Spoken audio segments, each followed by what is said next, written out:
Allahu wabarakatuh. Innal hamdalillah nahmaduhu wa nasta'inuhu wa nastaghfiruh wa na'udzu billahi min shururi anfusina wa min sayyiati a'malina may yahdihillahu fala mudilla lahu wa may yudlil fala hadiya lahu. Syahadu an la ilaha illallah wahdahu la syarika lahu wa syahadu anna Muhammadan abduhu wa rasuluh. Ikhwatal Islam, sahabat hidayah, semoga rahmat dan berkah Allah Subhanahu wa taala. Dengan bersyukur kepada Allah Subhanahu wa taala dengan nikmat dan kemudahan yang masih Allah Subhanahu wa taala berikan kepada kita hamba-hambanya. Kita kembali dimudahkan untuk kembali sesaat lagi mengikuti kajian ilmiah Islam. Setelah beberapa pekan kita sempat libur untuk mengikuti kajian bersama guru kita Ustadz Syamsur Rizal Fauzan Hafizahullah Ta'ala, yang alhamdulillah kaum muslimin dan muslimat Ustadz telah bersama kita di studio Radio Hidayah. Mudah-mudahan kebersamaan kita beberapa waktu ke depan diberkahi Allah Subhanahu wa taala, menjadikan ilmu yang diberkahi Allah Subhanahu wa taala. Amin ya rabbal alamin. Selawat dan salam kepada Nabi kita Muhammad sallallahu alaihi wasallam. Allahumma shalli ala Muhammad wa ala ali Muhammad, kepada keluarga beliau, sahabat beliau, dan orang-orang yang mengikuti sunnah-sunnah beliau hingga yaumil qiyamah. Ikhwatal Islam rahimani wa rahimakallah yang dirahmati Allah Subhanahu wa taala. Kita akan lanjutkan kembali pembahasan zikir pagi dan petang bersama Ustadz. Dan untuk pembahasan kita hari ini yaitu doa ketika angin kencang. Dan sebelumnya kita akan sapa Ustadz terlebih dahulu, dan Ustadz telah bersama kita di studio Hidayah. Assalamualaikum warahmatullahi wabarakatuh Ustadz. Waalaikumsalam warahmatullahi wabarakatuh. Masyaallah, kabar hal Ustadz? Alhamdulillah bikhair. Khair. Jazakallah khairan Ustadz, barakallahu fiik telah menyempatkan waktunya mengisi kajian. Semoga Ustadz dan keluarga senantiasa dalam penjagaan Allah Subhanahu wa taala. Amin ya rabbal alamin.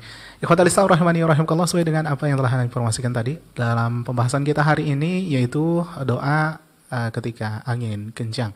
Dan setelah pembahasan nanti kita sediakan untuk sesi tanya jawab. Silakan bagi kaum muslimin dan muslimat atau pemirsa dapat bertanya nanti di 08117530.000 untuk nomor telepon, di 08117530.000 atau pertanyaan pesan singkat dan WhatsApp di 0811754544, di 0811754544. Kita langsung persilakan kepada Ustaz. Fala tafadhal maskur wa majur. Bisa jalan. Nah.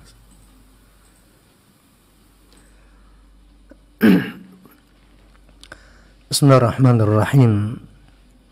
Assalamualaikum warahmatullahi wabarakatuh.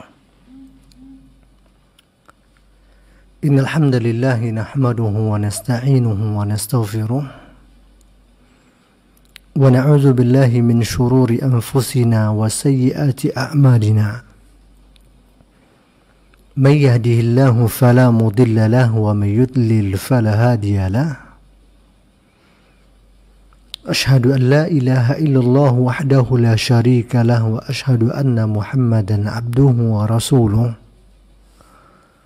صلى الله عليه وعلى آله وأصحابه ومن تبعهم بإحسان إلى يوم الدين وسلم تسليما كثيرا. أما بعد، يا أيها الذين آمنوا اتقوا الله حق تقاته ولا تموتن إلا وأنتم مسلمون. إخواني وأخواتي في الدين رحمني ورحمكم الله. الحمد لله وشكر الله. Di pagi menjelang siang ini kembali kita bersua di dalam salah satu majelis ilmu,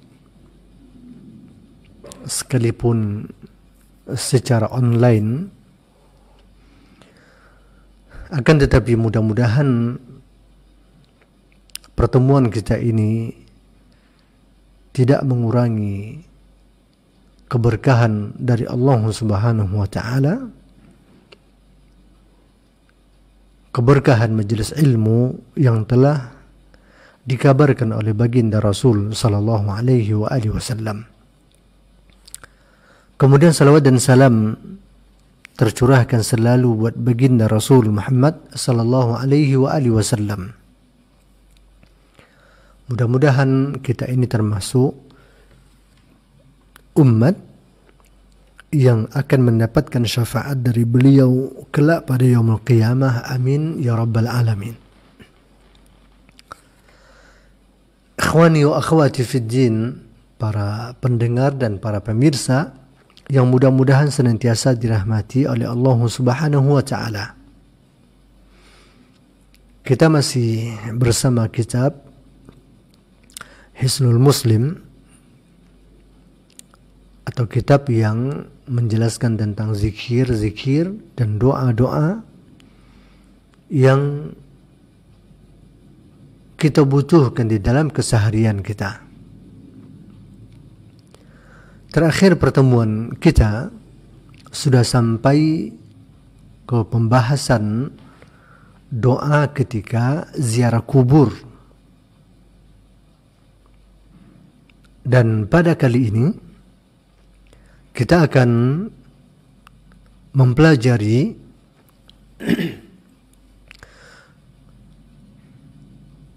doa yang diajarkan dan juga diamalkan oleh baginda Rasul sallallahu alaihi wasallam ketika angin kencang. Mungkin dia angin badai, angin topan, dan semacamnya. Ternyata untuk keadaan yang seperti itu juga ada doa dan zikir yang dapat diamalkan oleh setiap muslim dan muslimah. Tentunya ini adalah merupakan bentuk dan bukti akan kesempurnaan ajaran dan tuntunan baginda Rasul sallallahu alaihi wasallam. Sampai dalam perkara-perkara yang mungkin tidak terbayangkan oleh seorang muslim kalau agama akan mengatur sampai ke arah itu. Kiranya baginda Rasul sallallahu alaihi wasallam 14 abad yang silam telah menunjukkan itu kepada kita. Jadi Syekh rahimahullahu taala menjadikan doa ini sebagai salah satu bahasan di dalam kitab beliau ini. Doa ur-rih. Doa di saat angin kencang. Di sini ada dua doa atau ada dua lafaz doa yang disebutkan oleh beliau. Yang pertama sekali berbunyi, Allahumma inni as'aluka khairaha wa a'udzubika min syarriha. Ya Allah, aku meminta kepadamu akan kebaikannya. Maksudnya adalah kebaikan angin yang sedang bertiup tersebut. Dan aku berlindung kepadamu dari keburukannya. Jadi doanya pendek saja. Allahumma inni as'aluka khairaha wa a'udzubika min syarriha. Ya Allah, aku meminta kepadamu kebaikannya dan aku berlindung kepadamu dari keburukannya. Doa ini ya ikhwah telah diriwayatkan oleh sejumlah para ulama muhaddisin dengan sanad yang sahih. Di antaranya diriwayatkan oleh Imam Abu Dawud rahimahullahu taala dari hadis Abu Hurairah radhiyallahu taala anhu. Beliau menuturkan, Sami'tu Rasulullah sallallahu alaihi wa alihi wasallam yaqul ar-rayhu min rauhillah. Qala Salamah faruhullahi ta'ti birrahmah wa ta'ti bil azab. فإذا رأيتموها فلا تسبوها واسألوا الله خيرها واستعيذوا بالله من شرها. Kata Abu Hurairah, saya telah mendengarkan baginda Rasul sallallahu alaihi wasallam bersabda, sesungguhnya angin itu adalah di antara rauhillah. Disebutkan oleh para ulama yang dimaksud dengan rauhillah di sini adalah min rahmatillah. Sebagaimana yang disebutkan juga di dalam Al-Quranul Karim dengan lafaz yang sama. di surah Yusuf ayat ke-87, Allah Subhanahu wa taala berfirman, "Wala tayasu min rauhillah. Innahu la yayasu min rauhillahi illa al-qaumul kafirun." Janganlah kalian berputus asa dari rauhillah. Maksudnya min rahmatillah. Begitu yang disebutkan Imam Ibnu Athir rahimahullahu ta'ala, sesungguhnya tidak ada yang berputus asa dari rahmat Allah Subhanahu wa ta'ala kecuali kaum yang kafir. Baik, kembali kepada hadis tadi. Jadi makna dari kata rauhillah artinya adalah rahmatillah. Jangan kalian sampai berputus asa dari rahmat Allah. Dan angin itu, kata Rasul, adalah bagian dari rahmat Allah Subhanahu wa ta'ala. Berkata Salamah, salah seorang rawi hadis ini, Rauhullah itu, kata beliau, terkadang dia datang dengan membawa rahmat, dan terkadang dia datang membawa azab. Maka apabila kalian melihat atau mendapatkan angin itu datang kencang, maka jangan kalian sampai mencelanya. Akan tetapi mintalah kepada Allah akan kebaikannya dan mohonkan perlindungan dari keburukannya. Nah, bagaimana pula Rauhullah yang tadi dikatakan rahmat Allah Azza wa Jalla, lalu dia datang terkadang berupa rahmat, terkadang berupa azab. Dijelaskan oleh para ulama, ya, bahwa Rauhullah bermakna rahmat tidaklah bertentangan dengan adanya kemungkinan datang membawa azab. Bagaimana itu bisa terjadi? Disebutkan oleh para ulama, kalau seandainya rahmat Allah Azza wa Jalla itu datang dengan membawa kebaikan, maka semua orang sudah paham. Kita sudah mengerti itu. Lalu bagaimana kita memaknai ketika rahmat Allah Azza wa Jalla itu datang akan tetapi menyiksa orang, menyiksa hamba? Kata para ulama, kalau sekiranya rahmat itu datang dengan membawa malapetaka, membawa siksaan, akan tetapi siksaan itu hanyalah bagi orang-orang kafir, orang-orang fasik, dan dia tetap menjadi rahmat bagi orang-orang yang beriman, bagi hamba-hamba yang bertakwa kepada Allah Subhanahu wa ta'ala. Jadi tidak ada yang bertentangan di dalam masalah ini. Maka oleh karena itulah ketika angin itu datang, jangan sampai kita mencelanya, karena ada kala dia datang untuk membawa rahmat dan kebaikan.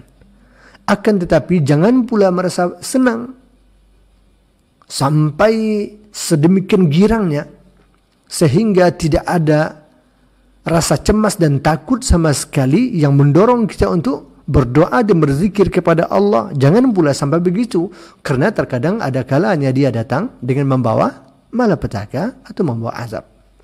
Maka sifat seorang muslim dan muslimah yang baik ketika angin ini datang, ketika angin kencang, berhembus, angin badai dan semacamnya, dia akan segera berdoa meminta kepada Allah Azza wa Jalla akan kebaikan-kebaikan yang datang bersamanya, dan memohonkan perlindungan kepada Allah Azza wa Jalla kalau ia datang membawa keburukan dan siksaan bagi manusia atau bagi makhluk Allah Subhanahu wa ta'ala.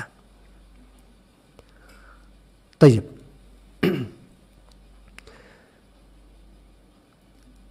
Kemudian apa saja di antara rahmat yang datang bersamaan dengan angin? Disebutkan oleh para ulama, di antaranya adalah turunnya hujan. Hujan Allah Subhanahu wa ta'ala sebutkan merupakan salah satu rahmat Allah Azza wa Jalla. Dengan hujan itu tanah yang kering kerontang akan kembali basah, menjadi subur, sehingga ia akan menumbuhkan tumbuh-tumbuhan yang segar, yang hijau, yang dapat dimanfaatkan oleh makhluk hidup, baik manusia maupun makhluk-makhluk yang lainnya. Kemudian dia juga akan menjadikan tanah yang tandus memiliki sumber-sumber pengairan yang bisa dimanfaatkan oleh makhluk Allah Subhanahu wa taala.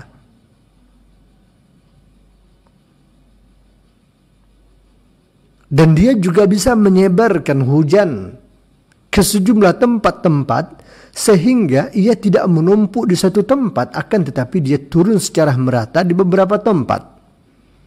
Sehingga ia turun benar-benar menjadi rahmat, bukan menjadi azab. Karena kita bisa bayangkan kalau seandainya hujan itu tercurah di satu tempat saja, apa akibat yang akan terjadi? Bukan rahmat yang akan didapatkan oleh manusia, bahkan mungkin musibah, bencana yang akan datang melanda. Nah, dengan sebab angin ini, Allah Azza wa Jalla kirimkan hujan itu ke sejumlah tempat-tempat sehingga ia bisa turun dengan merata, dan turunnya ia tidaklah menyusahkan dan tidak pula membawa malapetaka untuk manusia. Dan banyak lagi di antara kebaikan-kebaikan dan rahmat-rahmat yang diturunkan dan yang ditumbuhkan oleh Allah Azza wa Jalla bersamaan dengan turunnya hujan yang sebelumnya Allah Azza wa Jalla kirimkan angin untuk menyebarkan hujan tersebut. Maka oleh karena itulah jangan sampai kita mencela angin yang datang. Sedangkan angin datang dengan membawa azab, disebutkan oleh para ulama, di antara bentuknya mungkin semua kita punya cerita dan punya pengalaman atau mungkin punya bukti-bukti dalam masalah ini. Terkadang angin itu datang, angin saking kencangnya bisa menjadikan rumah-rumah penduduk roboh, hancur berhamburan ditempa angin badai. Begitu juga akan terjadi apa? Akan terjadi badai debu karena hembusan angin yang begitu kencangnya. Terkadang juga sampai merobohkan pohon-pohonan sehingga menimpa rumah warga, menimpa perumahan manusia dan seterusnya. Terkadang ia membawakan hujan yang begitu deras sehingga menyebabkan terjadinya banjir, air bah yang tertumpah, dan seterusnya. Nah, keadaan-keadaan ini tentulah keadaan yang tidak diinginkan oleh manusia. Karena ini bukan lagi rahmat bagi yang tertimpa seperti itu. Akan tetapi ini sudah berubah menjadi azab atau menjadi petaka baginya. Nah, maka oleh karena itulah sekali lagi baginda Rasul sallallahu alaihi wasallam ajarkan kita di saat-saat seperti itu yang harus kita lakukan adalah berdoa kepada Allah Subhanahu wa taala, meminta kepadanya agar kedatangannya menjadi rahmat, membawa rahmat dan bukan menjadi malapetaka atau membawa musibah dan azab di dalam kehidupan kita. Baik. Kemudian doa ini juga diriwayatkan oleh Imam Ibnu Majah rahimahullahu taala di kitab sunannya, masih dari hadis Abu Hurairah radhiyallahu taala anhu. Baginda Rasul sallallahu alaihi wasallam pernah bersabda, "La tasubbur rih fa innaha min rauhillah ta'ti bir rahmati wal azabi walakin salullaha min khairiha wa ta'awwadhu billahi min syarriha. Kata Abu Hurairah, telah bersabda baginda Rasul sallallahu alaihi wasallam, janganlah kalian mencela angin kencang, karena sesungguhnya angin itu min rauhillah, bagian dari rahmat Allah azza wa jalla. Terkadang dia datang membawa rahmat dan terkadang datang membawa azab. Sekalipun demikian, maka yang harus kita lakukan adalah berdoalah kepada Allah, kata Rasul, mintakan akan kebaikannya. Dan mohonlah perlindungan kepada Allah dari keburukannya. Ya.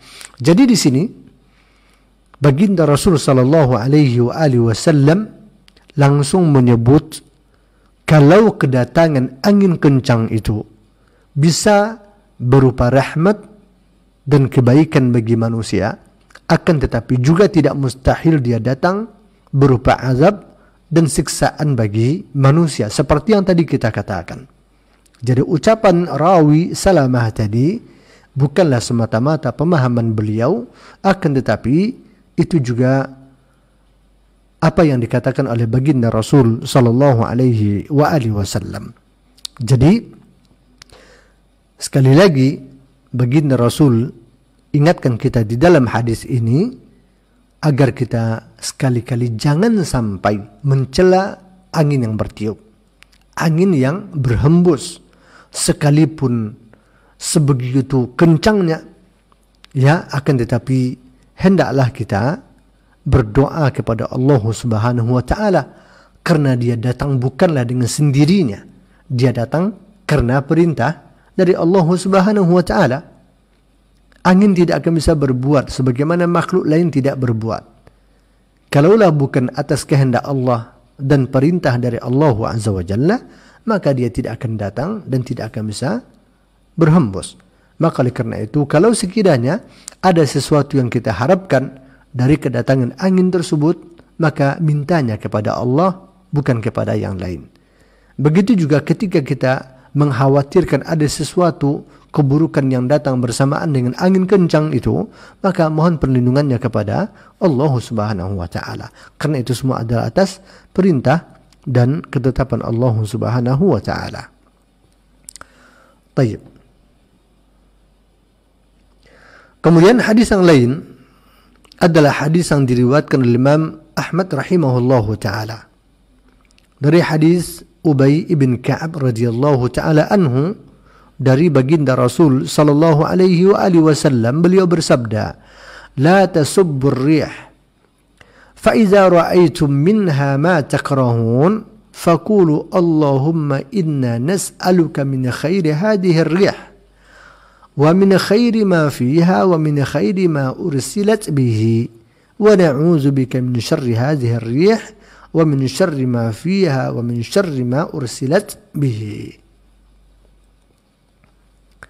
Kata Ubay bin Ka'ab, baginda Rasul sallallahu alaihi wasallam pernah bersabda, janganlah kalian mencela angin yang kencang apabila kalian melihat padanya ada hal-hal yang kalian tidak sukai, karena dia mungkin azab, ya, karena dia mungkin memporak-porandakan harta benda kita, bahkan mungkin juga rumah kita dan semacamnya.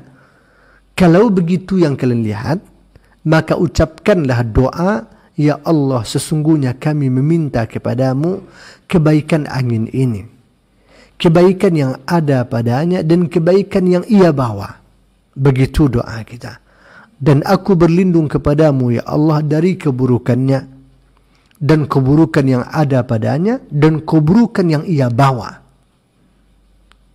Ini doa yang semestinya kita ucapkan, kata baginda Rasul sallallahu alaihi wasallam.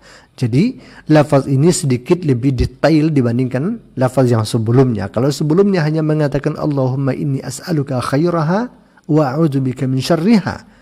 Kalau di sini lebih dirinci lagi, Allahumma inna nas'aluka min khairi hadhihi ar-rih wa min khairi ma fiha wa min khairi ma ursilat bihi.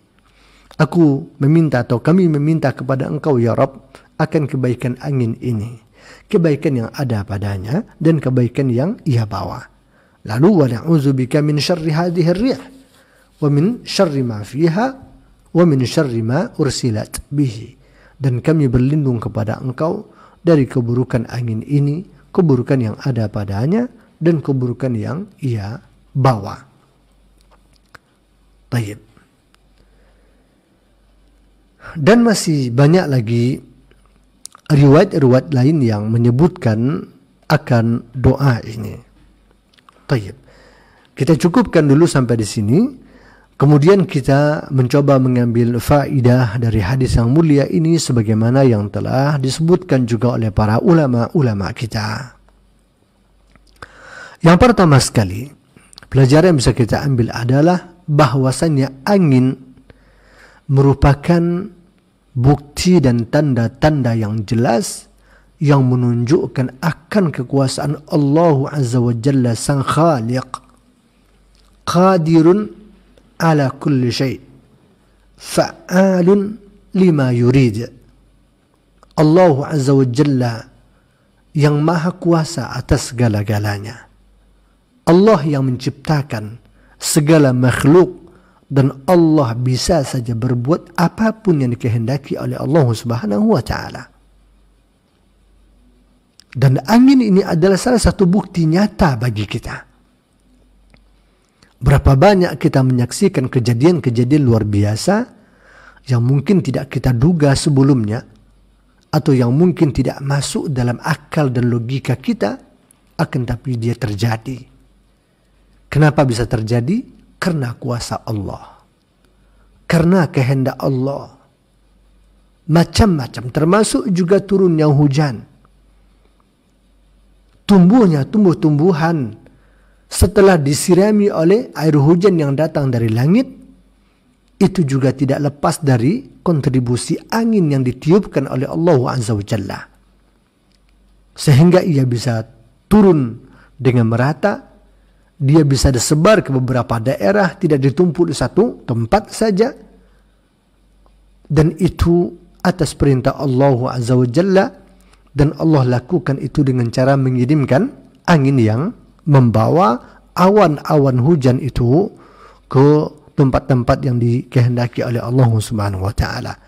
Makanya Allah mengatakan di dalam Al-Qur'an di surat Al-A'raf yang ke-57, "Huwallazi yursilur riyaha bushran baina yaday rahmatih." Dialah yang telah menurunkan atau yang telah mengirimkan angin sebagai sebuah kabar gembira bagi hamba dari Allah Azza wa Jalla baina yaday rahmatih, sebelum Allah turunkan rahmatnya. Apa yang dimaksud dengan rahmat di ayat ini adalah hujan yang turun setelah angin. Jadi sebelum hujan itu turun, maka Allah tiupkan dulu angin. Apa tujuan angin ditiupkan? Pertama sekali adalah untuk memberitahukan kepada manusia, kepada makhluk, kalau sebentar lagi rahmat Allah akan turun, yaitu hujan. Maka dikatakan busyara, membawa kabar gembira. Yang kedua adalah untuk melakukan pemerataan dan penyebaran hujan itu ke beberapa tempat-tempat yang dikehendaki oleh Allah Subhanahu wa taala. Dan Allah Azza wa Jalla juga berfirman di surat Ar-Rum ayat yang ke-46, apa kata Allah? Wa min ayatihi ayyursilar riyah mubashshiratin wa liyuziqakum min rahmatih. Dan di antara tanda-tanda kekuasaan, tanda-tanda kebesaran Allah Azza wa Jalla ialah Allah kirimkan angin sebagai kabar gembira agar kalian dapat merasakan di antara rahmat-rahmat Allah Subhanahu wa taala. Bermula dari turunnya hujan merupakan rahmat dan nikmat yang sangat luar biasa, terutama orang-orang yang di negeri mereka jarang-jarang turun hujan, maka apa yang mereka rasakan dari kebahagiaan di waktu itu berbeda. Kalau kita mungkin dah keseringan hujan begitu ya, tiap sebentar hujan, tiap sebentar hujan. Jadi mungkin kita nggak begitu ngerasakan bagaimana nikmatnya turunnya hujan. Tapi jangan sampai antum bayangkan rasa ini juga yang dirasakan oleh sebagian saudara-saudara kita yang ada di belahan dunia sana. Apa subhanallah. Itu luar biasa. Katakanlah mungkin seperti di Saudi yang mungkin dalam setahun bisa dihitung dengan jari saja. Berapa kali hujan turun di sana. Kadang-kadang mungkin tidak ada sebanyak jari-jari di satu tangan. Dan itu pun turun kadang hanya antara kelihatan dan tidak kelihatan. Kadang hanya sedikit saja. Nah itu kalau sekali-sekali turun hujan deras kepada mereka, ada petir segala macam pun mereka bahagianya luar biasa. Bahagianya luar biasa. Nah maka ini seharusnya kita masih bersyukur kepada Allah Azza wa Jalla karena apa yang ditunggu-tunggu oleh sebagian hamba-hamba Allah di belahan dunia lain itu tidak perlu kita menunggu dalam waktu yang lama, akan tetapi Allah curahkan kepada kita dalam waktu yang tidak terlalu lama. Ini merupakan nikmat yang sangat luar biasa. Nah, kemudian setelah hujan turun, Allah akan berikan lagi, sertakan lagi dengan nikmat dan rahmat yang lain yang bisa kita rasakan. Tumbuh suburnya sayur-sayuran, tumbuh-tumbuhan, buah-buahan, sawah, pertanian dan perkebunan kita. Subhanallah. Bahkan dengan itu beruntun nikmat yang lain. Hewan ternak kita menjadi gemuk, menjadi sehat. Karena di musim hujan tumbuh-tumbuhan menjadi segar, rumputan menjadi segar, tidak kekurangan pakan dan semacamnya. Subhanallah. Sawah ladang juga begitu dan seterusnya. Maka dikatakan mubasysyarat. Banyak kabar gembira yang dibawa oleh angin itu kepada kita, yang setelah itu kita akan mendapatkan nikmat-nikmat dan rahmat dari Allah Subhanahu wa taala. Baik. Kemudian pelajaran yang kedua disebutkan oleh para ulama, ar-rihu la tataharraku illa bi amrillah ta'ala fahuwa jundun min junudihi. Bahwa angin itu tidak akan bergerak kecuali dengan perintah Allah Subhanahu wa taala. Sehingga dan angin itu termasuk salah satu bala tentara Allah Subhanahu wa taala. Allah Azza wa Jalla mengatakan di dalam Al-Quran, وَمَا يَعْلَمُ جُنُودَ رَبِّكَ إِلَّا هُ. Tidak ada yang mengetahui bala tentara Rabb engkau kecuali hanya ia saja. Ya, karena bala tentara pasukan Allah Ta'ala itu banyak. Termasuk angin juga merupakan salah satu bala tentara Allah Azza wa Jalla. Bila mana Allah perintah, maka mereka akan segera bekerja, bergerak untuk melakukan apa yang diinginkan oleh Allah Subhanahu wa taala. Para malaikat juga merupakan bala tentara Allah taala. Bahkan juga burung burung ababil yang diceritakan dalam Al-Qur'an, burung juga merupakan bala tentara Allah taala. Bila mana Allah berkehendak untuk menurunkan pasukan yang satu ini, maka Allah akan lakukan. Allah pernah tunjukkan kepada manusia dengan mata telanjang apa yang terjadi pada pasukan Abraha pada waktu itu. Dengan pasukan bergajahnya, dengan kokoh, dengan tangguh, dengan begitu sombongnya dia datang ingin meruntuhkan Ka'bah. Dan tidak ada di antara makhluk dari kalangan manusia yang bisa membendung. Dengan mudah Allah kirimkan hanya burung-burung kecil saja. Dengan senjata-senjata api yang dianugerahkan oleh Allah Azza wa Jalla, sehingga akibatnya faja'alahum ka'asfin ma'kul, sehingga tentara Abraha yang begitu gagah kokoh dengan pasukan bergajahnya selesai sudah, hancur seperti daun dimakan ulat, seperti daun dimakan ulat. Nah, jadi banyak bala tentara dan pasukan Allah, termasuk dari kalangan jin, juga merupakan bala tentara Allah Subhanahu wa taala. Baik. Maka oleh karena itu, karena angin ini adalah bala tentara Allah, maka jangan sampai pula ada yang mencoba-coba untuk menghalanginya, menangkalnya. Sekarang kan banyak hal yang aneh-aneh menjadi sensasi, mau pawang angin, mau pawang hujan sedemikian rupa, ya kan? Tidak akan mungkin. Tidak akan mungkin.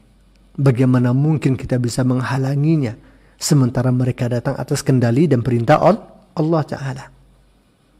Ya, tapi begitulah manusia. Begitulah manusia, aneh-aneh saja tingkah dan kelakuannya. Taib. Kemudian doa yang berikutnya, yang kedua yang bisa kita baca. Nah, tapi doa ini sebenarnya juga sudah tersebutkan tadi di riwayat Imam Ahmad tadi ya. Ahmad dari Ubay ibn Ka'ab radhiyallahu taala anhu. Doanya yaitu Allahumma inni as'aluka khairaha wa khaira ma fiha wa khaira ma ursilat bihi wa a'udzu bika min syarriha wa syarri ma fiha wa syarri ma ursilat bihi. Ini lapas yang kedua. Jadi kalau mau yang panjangnya yang ini, kalau mau yang pendek yang pertama tadi. Allahumma inni as'aluka khairaha wa a'udzubika min syarriha. Itu yang pendeknya. Kalau mau sedikit agak panjang, maka yang kedua ini. Allahumma inni as'aluka khairaha wa khaira ma fiha wa khaira ma ursilat bihi wa a'udzubika min syarriha wa syarri ma fiha wa syarri ma ursilat bihi. Ini yang lebih panjangnya. Artinya ya Allah, aku meminta kepadamu akan kebaikannya dan kebaikan yang ada padanya dan kebaikan yang dibawanya. Dan aku berlindung kepada Engkau ya Rabb dari keburukannya, keburukan yang ada padanya dan keburukan yang ia bawa. Ini diriwayatkan Imam Bukhari rahimahullahu taala dari Ibunda Aisyah radhiyallahu taala anha, beliau pernah bercerita.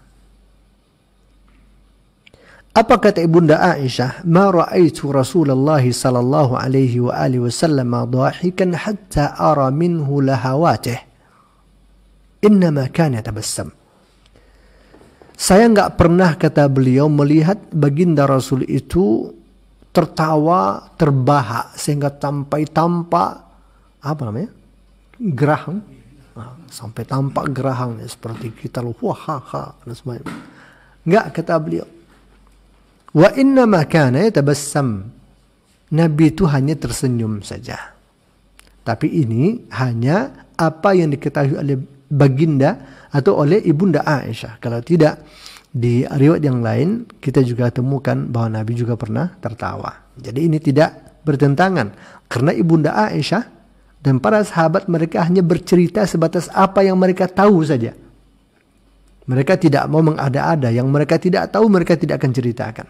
Jadi ini adalah kebiasaan baginda Rasul yang disaksikan oleh Bunda Aisyah, istri beliau sallallahu alaihi wa alihi wasallam radhiyallahu taala anha. Jadi kata Aisyah, saya enggak pernah melihat Nabi itu tertawa sampai tampak gerahangnya.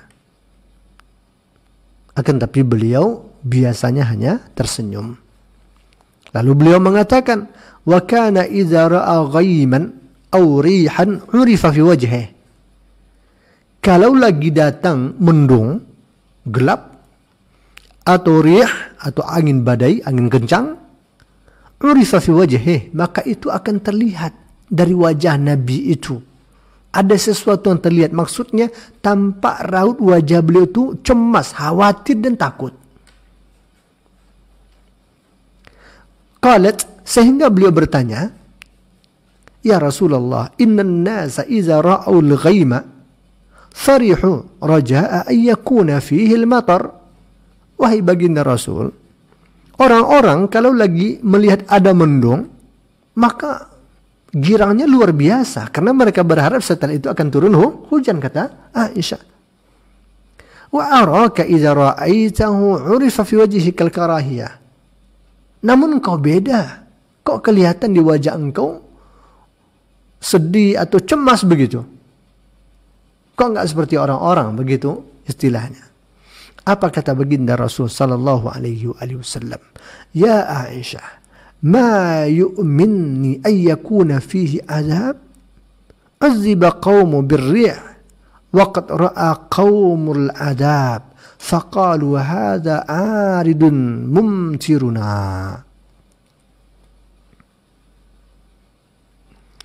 Jadi kata Rasul SAW menjawab pertanyaan Ibunda Aisyah radhiyallahu taala anha tadi, wahai Aisyah, bagaimana pula aku tidak akan bersedih? Jadi bahasa bebas kita. Bagaimana pula mungkin aku tidak akan takut? Bagaimana mungkin aku tidak akan cemas, kata beliau. Sementara tidak ada yang memberikan jaminan kepadaku kalau dia datang tidak akan membawa azab. Artinya, kalau tidak ada jaminan tidak akan datang membawa azab, berarti berpotensi angin itu datang juga akan membawa azab. Uzziba qaumun birrih. Bukankah satu kaum telah dihancurkan oleh Allah Azza wa Jalla dengan angin? Kaum Lut, kaum Ad, ya, Rihin Aqim dan seterusnya diceritakan dalam Al-Quranul Karim. Mereka itu dihancurkan oleh Allah Azza wa Jalla dengan bala tentara Allah yang bernama angin ini. Waqad ra'a qaumul azab. Dan suatu kaum juga telah menyaksikan azab dan merasakan azab dengan sebab datangnya angin. Faqalu hadza aridun mumtiruna. Sementara mereka mengira kalau itu adalah awan yang akan menurunkan hujan kepada mereka. Mereka tertipu. Dikiranya mendung itu adalah hujan yang akan turun, kiranya azab yang turun. Itu yang terbayangkan dan teringat oleh baginda Rasul sallallahu alaihi wasallam. Makanya ketika angin kencang berhembus, ketika mendung datang, Nabi itu harap-harap cemas. Nabi itu gelisah. Nabi itu takut. Dan takut beliau sebenarnya bukanlah untuk dirinya, akan tapi cemas akan kondisi dan nasib umatnya. Subhanallah. Lalu diajarkanlah doa tadi sebagaimana disebutkan di dalam hadis Imam Muslim rahimahullahu taala. Baik. Nah, dari hadis yang mulia ini dapat kita ambil pula pelajaran. Yang pertama sekali, bahwa baginda Rasul sallallahu alaihi wasallam begitu besarnya takut beliau kepada Rabbnya subhanahu wa ta'ala. Sampai-sampai itu ketahuan dari raut wajahnya. Sampai-sampai ketahuan dari wajahnya kalau beliau sedang ketakutan, beliau cemas, beliau khawatir.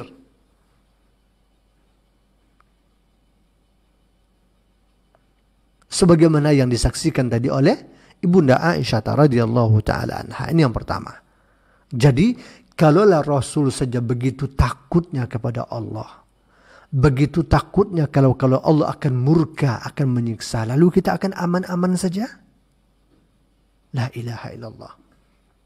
Padahal kata Nabi tadi, ma yu'minuni. Tidak ada yang memberikan jaminan keamanan kepadaku. Gak ada. Tidak ada yang memberikan jaminan keamanan. Boleh saja di hari ini kita damai-damai saja, tidak mustahil besok akan berganti dengan huru-hara. Semua berpotensi. Maka kita jangan sampai kebablasan dalam kegembiraan dan kegirangan. Akan tetapi ingat bahwa hidup ini dalam kendali Allah Azza wa Jalla. Seketika Allah hendak merubah keadaan, tidak ada yang bisa menghalang. Baik. Yang kedua menunjukkan hadis ini betapa besarnya perhatian baginda Rasul kepada umat. Sehingga Nabi sangat takut kalau ada sesuatu berupa keburukan yang akan menimpa umat ini. Sehingga ketika mendung datang saja, angin kencang bertiup, Nabi cemas kalau nanti terjadi sesuatu yang tidak diinginkan pada umatnya. Dan ini selaras dengan sifat beliau yang disebutkan oleh Allah Azza wa Jalla di dalam Al-Quran. Qad ja'akum rasulun min anfusikum azizun alaihi ma'anittum harisun alaikum bil mu'minina raufur rahim. Telah datang kepada kalian seorang rasul dari kalangan kalian sendiri, kata Allah. Apa sifatnya? Azizun alaihi ma'anittum. Sangat berat terasa olehnya penderitaan kalian. Jadi kalau kita ini menderita, Nabi lebih merasakan penderitaan lebih dibandingkan kita. Harisun alaikum, dan sangat menginginkan keselamatan untuk kalian dunia dan akhirat. Itu Rasul. Nah, dan tampak sekali dalam urusan dunia saja begitu Nabi cemas kalau umatnya akan ditimpa oleh malapetaka. Apalagi nanti pada yaumul qiyamah yang malapetakanya jauh lebih dahsyat, lebih pedih dan seterusnya. Tayyib. Kemudian faedah yang ketiga seperti yang tadi sudah kita singgung bahwa kita tidak boleh terlalu kebablasan dalam kegirangan dan kebahagiaan. Sekalipun yang kita terima adalah rahmat dan nikmat dari Allah Azza wa Jalla. Akan tetapi ingat bahwa Allah Maha Kuasa. Tidak ada yang mustahil dalam ilmu dan kuasa Allah Azza wa Jalla. Maka bersikaplah sekedarnya. Sebagaimanapun kita bergembira bahagia, tapi ingat bahwa hidup ini dalam genggaman Allah Azza wa Jalla. Kita ini adalah hamba bagi Rabb. Sehingga kita juga jangan sampai kehilangan rasa takut dan cemas. Kalau Allah Azza wa Jalla memberikan istidraj kepada kita. Allah senangkan kita, Allah puaskan kita, Allah lepaskan semua keinginan kita, untuk kemudian Allah hancurkan kita di saat kita telah lalai. Kita takut itu.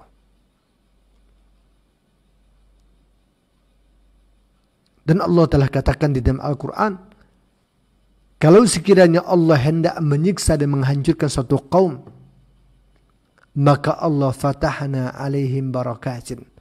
Allah akan bukakan untuknya keberkahan atau kenikmatan dunia.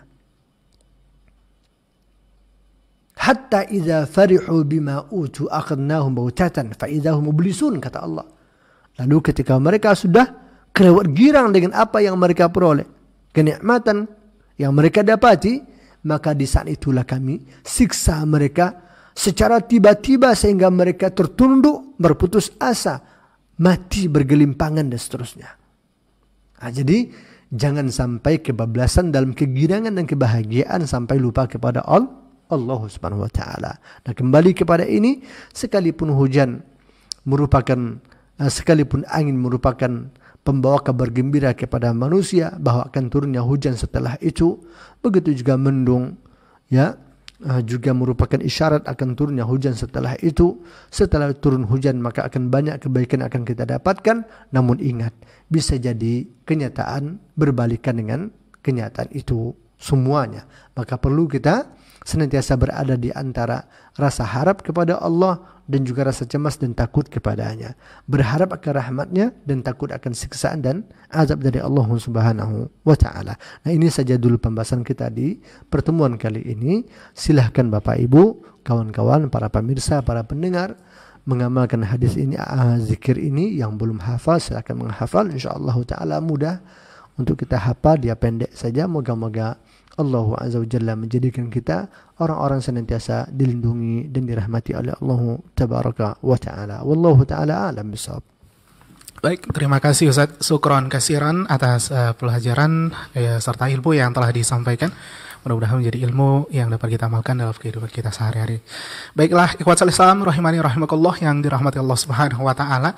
Baik pendengar dan pemirsa yang menyimak kita melalui streaming video YouTube maupun Facebook, kita saatnya mengangkat pertanyaan-pertanyaan baik secara langsung atau pertanyaan-pertanyaan antum yang antum dapat kirimkan melalui pesan singkat dan WhatsApp. Untuk nomor telepon di 08117530.000, untuk WhatsApp dan pesan singkat di 081175454444. Atau bagi pemirsa yang menyimak kita melalui streaming video YouTube maupun Facebook, silahkan melihat nomor-nomor yang tertera di layar monitor itu masing-masing. Kita coba angkat dari pertanyaan yang telah masuk dari telepon. Assalamualaikum. Assalamualaikum. Dengan siapa di mana, Pak? Dengan Abu Ali. Baik, silakan. Assalamualaikum warahmatullahi wabarakatuh. Waalaikumsalam warahmatullahi wabarakatuh. Taqabbal minni wa minkum. Minkum sallallahu. Pak Ustaz, lebih jelas suara itu?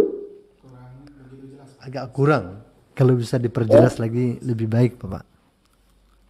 Jelas. Ya, silakan dicoba. Pak Ustaz,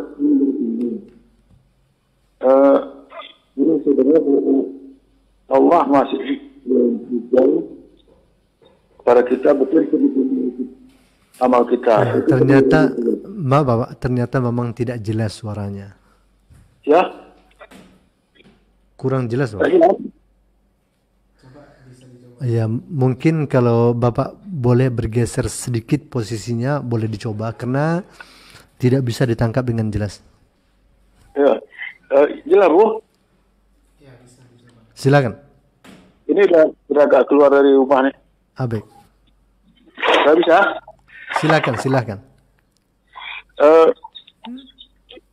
Allah memasukkan ke dalam surga bukan karena amal kita, tapi karena rahmat Allah Subhanahu wa taala. Ya. Bagaimana penjelasannya Ustaz sehingga kita bisa menentukan langkah-langkah. Kadang-kadang kita khawatir kita beramal bukan karena amal kita yang masuk surga, itu karena Allah. Jadi bagaimana keterangannya penjelasan Ustaz? Baik. Jelas ya? Jelas, Pak. Jelas. Terima kasih Pak atas pertanyaannya. Jazakallah. Ya. Baik. Ya, terima kasih kepada Abu atas pertanyaan yang sudah disampaikan. Baik, kita coba ulas sedikit. Ya, bahwa seseorang tidaklah dimasukkan ke dalam surga karena amalnya. Ya, itu benar. Karena yang mengatakan begitu adalah baginda Rasul sallallahu alaihi wasallam. Nabi mengatakan la yadkhulu ahadakumul jannah bi'amalih. Tidaklah masuk salah seorang di antara kalian ke dalam surga karena amalnya, karena amal kalian. Akan tetapi masuk illa dengan rahmat Allah Subhanahu wa taala. Lalu dikatakan oleh para sahabat, bagaimana dengan engkau ya Rasulullah? Begitu juga saya, kata Nabi. Illa ayyatagam madaniyallahu birahmatin minhu. Hanya saja saya telah dianugerahi oleh Allah Azza wa Jalla dengan rahmat dari sisinya. Jadi sampai baginda Nabi pun beliau mengatakan tidak masuk surga karena amal beliau, tapi adalah dengan rahmat Allah Azza wa Jalla. Apatah lagi kita yang amal kita jauh di bawah amal baginda Rasul. Bagaimana mungkin kita akan dapat masuk surga karena amalan kita? Tidak. Nah, kenapa bisa begitu? Pertama sekali jawabannya adalah karena surga itu terlalu mulia dan terlalu mahal, terlalu tinggi nilainya, sehingga tidak mungkin itu dapat dijangkau hanya dengan amal kita yang sangat terbatas dan sangat sedikit. Nggak mungkin. Kalau seandainya masuk surga itu karena amal, terlalu mudah dan terlalu murah surga itu. Buktinya bisa dimasuki oleh orang-orang yang amalnya hanya sangat minim sekali saja. Nah, maka oleh karena itulah, untuk masuk ke dalam surga itu hanya dengan rahmat dan kasih sayang Allah. Bahkan nanti untuk masuk ke dalam surga yang sudah dapat ponis masuk surga saja, itu tidak akan masuk ke dalam surga sampai diberikan syafaat dulu oleh baginda Rasul. Maka ada beberapa macam bentuk syafaat baginda Rasul pada yaumul qiyamah, termasuk salah satunya adalah syafaat untuk masuk surga bagi ahli surga. Jadi Nabi akan bukakan dulu pintu itu untuk umatnya dengan syafaat beliau sallallahu alaihi wasallam. Nah, lalu kalau begitu apa gunanya amal? Di mana fungsinya amal? Amal itu fungsinya adalah untuk menentukan level kita di surga nanti. Karena surga itu dia tidaklah ada pada level yang sama. Dia bukan hanya satu mustawa, bukan satu level, bukan satu keadaan saja, tapi dia bertingkat-tingkat. Bertingkat-tingkat. Nah, semakin banyak amal kita, maka semakin tinggi level kita di surga. Semakin sedikit amal kita, maka semakin rendah kedudukannya di surga. Makanya kata Rasulullah SAW, di dalam hadis sahih nanti akan dikatakan kepada orang yang hamilul Quran, hafizul Quran, wa qari'ul Quran. Orang yang suka baca Quran, suka mempelajari Al-Quran, mengamalkan Al-Quran. Nanti pada yaumul qiyamah akan dikatakan kepada iqra' warattil kama turattiluhu fid dunya. Bacalah, tartilkanlah sebagaimana dulu engkau telah mentartilkannya di dunia. Fa inna manzilataka inda akhir ayatin taqra'uha. Karena levelmu nanti di surga itu berada pada ayat yang terakhir yang engkau baca. Artinya semakin banyak dia membaca berarti semakin tinggi menaik kedudukannya. Karena kedudukannya nanti itu ditentukan oleh bacaan yang terakhir. Menunjukkan amalan-amalan itu hanya untuk menentukan posisi kita di surga. Kita level berapa? Level 1, level 2, level 3, level 4, level 5, dan seterusnya. Misalkan itulah gunanya amal. Sedangkan untuk masuk itu hanya rahmat Allah yang bisa membuat kita masuk. Amal kita nggak cukup. Nggak cukup. Nggak cukup untuk membayar surga itu. Itulah yang dimaksudkan oleh baginda Rasul Sallallahu Alaihi Wasallam. Jadi kalau begitu tidak beramal nggak perlu. Nggak mungkin. Karena nggak mungkin Allah Ta'ala merahmati orang tidak beramal. Ya kan? Nah, dan kita bisa beramal itu juga termasuk dari rahmat Allah Ta'ala. Kita tetap beramal. Ya kan? Masuk dan tidak masuk itu karena rahmat Allah Ta'ala. Lalu amal kita untuk apa? Untuk menentukan level kita.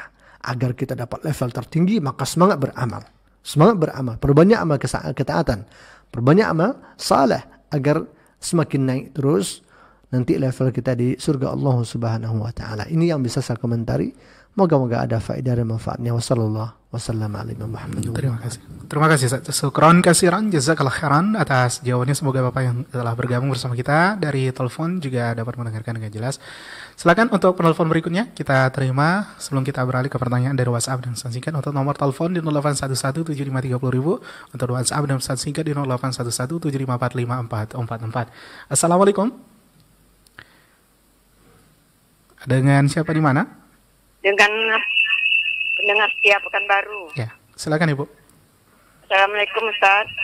Waalaikumsalam warahmatullahi wabarakatuh. Sebelumnya Ibu mohon dikecilkan volume radionya agar pertanyaannya kita terima. Iya.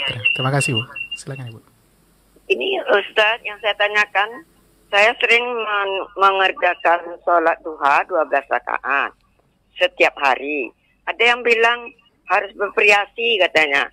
Entah 6 rakaat, entah 10 rakaat. Katanya nanti kalau banyak terus nanti bosan. Saya alhamdulillah tidak bosan Ustaz. Nah, bagaimana tindakan saya Ustaz? Salahkah Ustaz?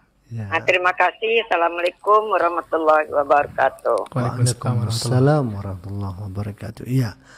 Pertama sekali kita ucapkan jazakillahu khairul jazak kepada ibu yang bertanya. Yang kedua kita ucapkan selamat dan semoga ibu dan kita semua diistiqamahkan oleh Allah Azza wa Jalla untuk melestarikan amal-amal kebajikan di dalam hari-hari kehidupan kita. Ya. Terkait dengan masalah salat sunnah duha ini, ya. Memang pertama sekali di dalam jumlah rakaat para ulama mengatakan ada yang maksimalnya 8 rakaat dan ada juga yang mengatakan 12 rakaat. Wallahu taala alam, saya tidak akan masuk ke arah itu. Minimal adalah 2 rakaat. Iya. Lalu ada yang mengatakan kalau salat sunnah itu misalkan atau duha itu jangan di angka jumlah rakaat yang sama terus, tapi divariasikan, kadang-kadang 6, kadang-kadang 8, kadang-kadang 4, kadang-kadang 2 begitu ya. Kenapa demikian? Takut nanti cepat bosan. Ya. Kita katakan bahwasanya memang benar Nabi pernah mengatakan i'malu ma tutiqu. I'malu ma tutiqu. Fa inna Allah la yamallu hatta tamallu. Beramallah sebisanya, sekedarnya dan semampunya, kata Rasul. Karena Allah tidak akan berpaling dari kalian sampai kalian yang dulu berpaling. Berpaling dari Allah dengan meninggalkan amal. Iya. Ini salah satu dalil dan arahan Nabi yang menunjukkan bahwa di dalam beramal memang kita diperintahkan untuk melakukan sebatas kemampuan saja. Fattaqullaha mastata'tum. Bertakwa kepada Allah sebatas kemampuan. La yukallifullahu nafsan illa wus'aha. Allah tidak akan bebani kita di luar batas kemampuan. Banyak contoh-contoh Nabi memberikan keringanan, rukhsah, termasuk juga salatul tarawih berjamaah di bulan Ramadan. Itu ma'ruf bahwa Nabi hanya mengerjakan berjamaah 3 malam saja. Pertama, malam keempat dan seterusnya Nabi nggak pernah lagi keluar. Ketika ditanya, apakah karena memang begitu yang terbaik salatul tarawih? 3 malam pertama berjamaah, sisanya sendiri-sendiri? Tidak. Tidak. Akan tetapi itu dilakukan oleh Nabi adalah syafaqatan wa rahmatan lil ummah. Sebagai bentuk kemudahan dan karena beliau kasihan kepada umat. Buktinya ketika beliau ditanya, ya Rasulullah, kenapa engkau enggak keluar lagi tadi malam? Kami sudah ngumpul, kata sahabat. Nabi katakan, kalau saya keluar terus, inni khasyitu an tufrada alaikum walakinnakum la tutiquna dzalik. Kalau saya keluar terus-terusan setiap malam, saya khawatir nanti kalau ini akan dianggap sebagai sebuah kewajiban untuk kalian dan kalian tidak akan mampu, kata Nabi. Nah, sehingga kalau seandainya bukan karena kekhawatiran itu, tentu Nabi akan melakukannya secara berjamaah setiap malam. Tapi Nabi nggak mau menyusahkan kita. Akhirnya Nabi lakukan 3 malam saja berjamaah. Kalau tidak, berjamaah itu lebih afdal. Buktinya Nabi juga mengatakan, man shalla ma'al imami hatta yansarif kutiba lahu qiyamul lailatin. Barang siapa yang salat malam bersama imam sampai selesai, maka akan dituliskan untuknya salat malam 1 malam penuh. Coba bayangkan, menunjukkan berjamaah lebih afdal. Nah, namun Nabi tidak. Nah, menunjukkan ada kemudahan-kemudahan. Untuk salat begitu juga. Nah, salat Nabi mengatakan kalau tidak bisa berdiri, duduk, nggak bisa duduk, berbaring, nggak bisa berbaring, ya dengan isyarat. Salli qa'iman fa illam tastati' fa qa'idan fa illam tastati' fa mustalqiyan fa illam yastati' yumi'u ima'an.